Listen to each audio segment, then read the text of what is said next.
दोस्तों, आपने पिछले लेक्चर में देख लिया है कि संविधान सभा का परिचय आपने देखा, संविधान सभा का निर्माण देखा था। ठीक है। और यहाँ पर दोस्तों अब संविधान सभा बन चुकी है। अब इसकी कार्यवाही के बारे में हम लोग देखेंगे।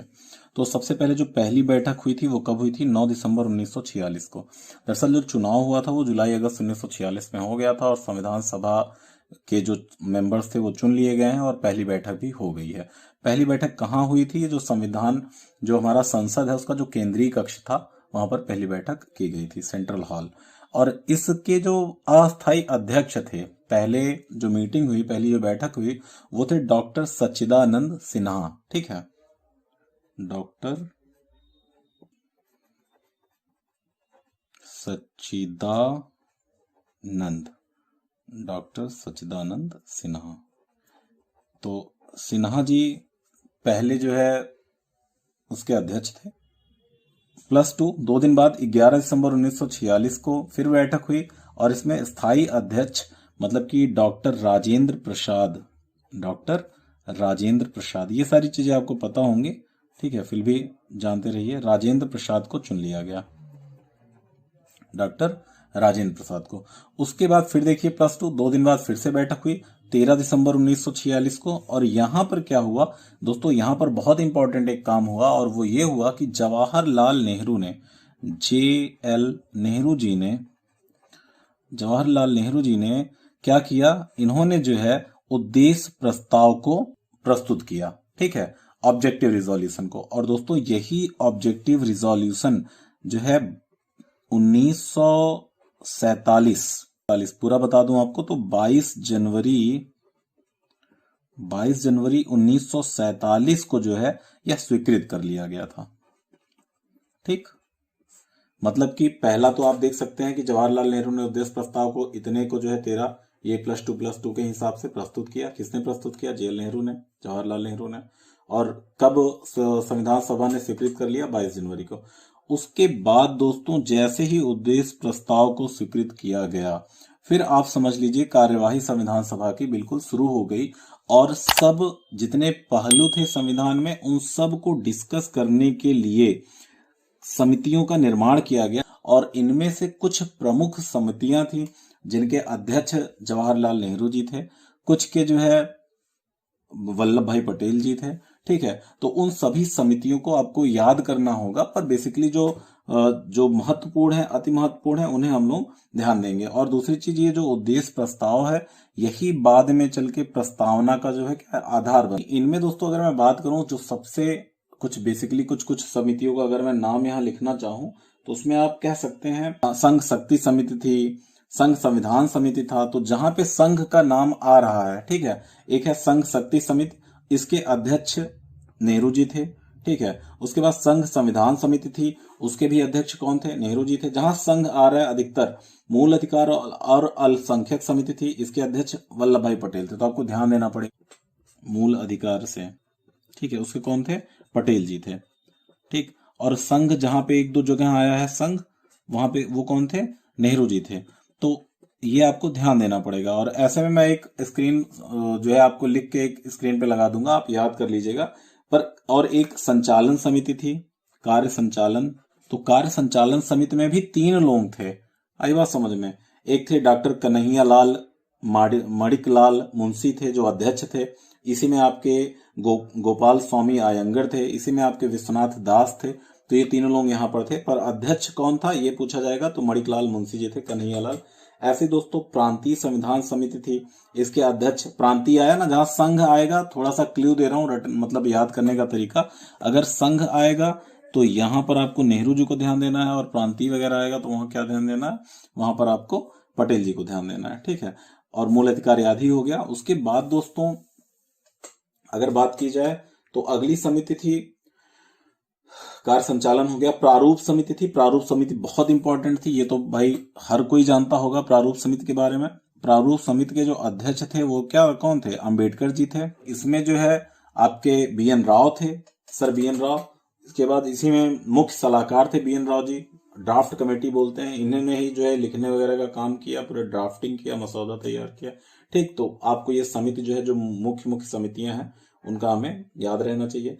अच्छा दोस्तों, फिर क्या हुआ, जैसे कि अभी संविधान सभा तो हमने देख लिया था 1946 में बन गया, लेकिन आपको पता होगा 1947 में जो हमारा एक्ट पारित हुआ था, इंडियन इंडिपेंडेंस एक्ट 1947, इसमें क्या क्या चीजें थी, इसमें था कि दो आपके डोमिनियन बन गए। कौन कौन से?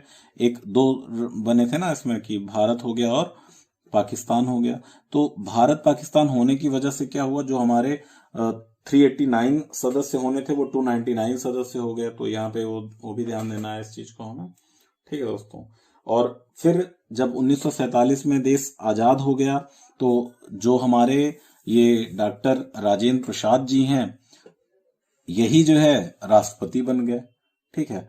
और जब राष्ट्रपति बन गए, उसके बाद जब देश आजाद हुआ, फिर संसद वगैरह चलने लगी, तो यही जो संविधान सभा के सदस्य थे, यही संविधान मतलब संसद सदस्य भी बन गए यही। ठीक है। तो दोस्तों, अब अंतिम बैठक कब हुई थी, तो ये सारी चीजें देख लिया हमने। तो अंतिम बैठक जो हुई थी दोस्तों, वो हुआ था 24 जनवरी 1950 को।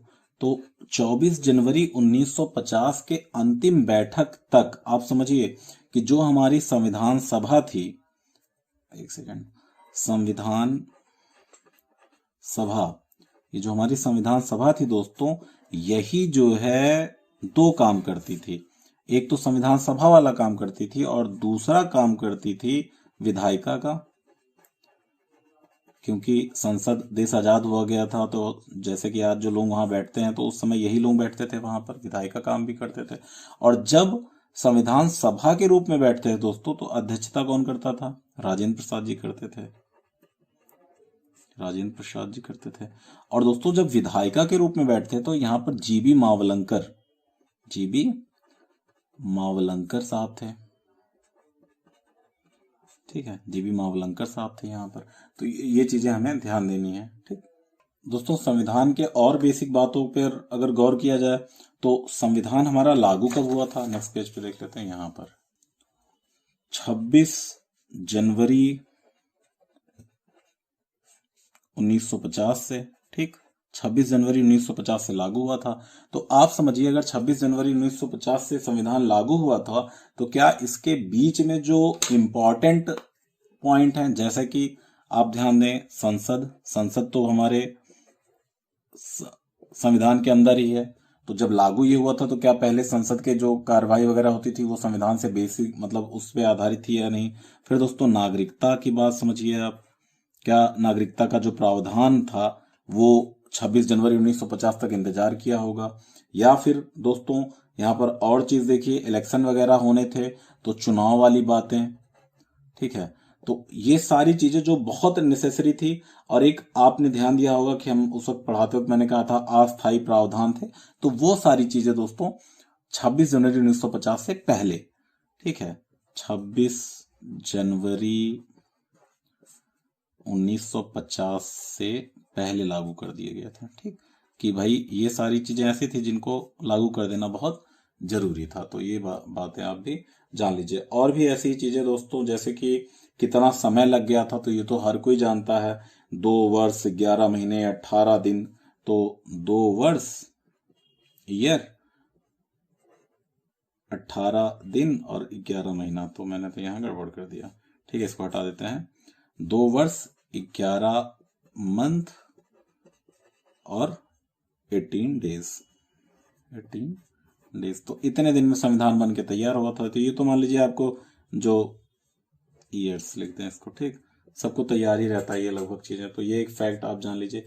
और उसके बाद सबसे महत्वपूर्ण एक जो छूट ही रहा था, वो ये है कि क्या क्या काम संविधान सभा ने किया था। तो हम एक ऐसे ही सर्किल बनाएंगे, संविधान सभा। देखिए ये, तो यहां पर हम ऐसे सेंटर में लिखेंगे संविधान सभा, ठीक, और इसके कार्यों को संविधान सभा लिखेंगे, और इसके कार्यों को जो है ऐसे एक रे डायग्राम से समझ लेंगे। ठीक, ये हो गया संविधान सभा। अब इसके कार्यों को देखिए कि इसने ही राष्ट्रगान को अपनाया, राष्ट्रगान संविधान सभा ने। इसने ही राष्ट्रगीत सॉरी ये गीत है, मीत नहीं है, ठीक है, राष्ट्रगीत हो गया। ठीक, उसके बाद दोस्तों इसने संविधान सभा ने ही हमारा राष्ट्रीय ध्वज या कह सकते हैं राष्ट्रध्वज या कह सकते हैं तिरंगा, ठीक, मान्यता प्रदान किया तिरंगा को। और इसमें जो है और भी चीजें अगर देखना चाहें तो इसने ही जो है हमारा राष्ट्र मंडल मतलब कॉमनवेल्थ में राष्ट्र मंडल, कॉमनवेल्थ जो नेशन था, जो ब्रिटेन के उपनिवेश थे, उनका जो एक सदस्यों का जो एक समूह था, ठीक है। हालांकि ऐसा नहीं है कि राष्ट्रमंडल या कॉमनवेल्थ में सिर्फ जो है ब्रिटेन के उपनिवेश ही हैं। अफ्रीका के कुछ देश ऐसे भी जो ब्रिटेन के उपनिवेश कभी नहीं रहे हैं फिर भी राष्ट्रमंडल के सदस्य रहे हैं। तो ऐसा जो है प्रश्न कूट में पूछा जा सकता है, तो आप ध्यान दीजिएगा इस पर, ठीक है। उसके बाद दोस्तों राष्ट्रगान हो गया, राष्ट्रगीत हो गया, तिरंगा हो गया, ठीक है, राष्ट्रमंडल में जो है सदस्यता हो गई, ये सारी चीजें। तो राष्ट्रगान और राष्ट्रगीत दोस्तों 24 जनवरी 1950, ठीक, राष्ट्रगान और राष्ट्रगीत। और राष्ट्रगान क्या था, जनगण मन अधिनायक जय है, और यहाँ पे आपका वंदे मातरम हो गया। तो ये 24 जनवरी 1950 को ही ये दोनों चीज जो है क्या हो गई, रूप में अपनाया गया। राष्ट्रगान के रूप में जनगण मन को और 24 जनवरी में राष्ट्रगीत को वंदे मातरम के रूप में अपनाया गया। तिरंगा को दोस्तों 22 जुलाई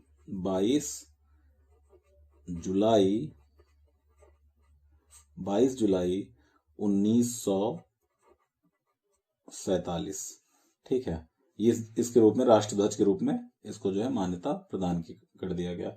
और राष्ट्रमंडल के लिए दोस्तों 1949 में जो है जाके राष्ट्रमंडल में जो है भारत की मान्यता प्रदान की गई। और ठीक है, अंतिम बैठक आप लोग जान ही चुके हैं। इसके बाद जो है अंतिम बैठक इनकी थी कब, जब ये सब लागू भी कर दिया, तो 24 जनवरी 1950 को इन्होंने अपनी अंतिम बैठक की, ठीक है।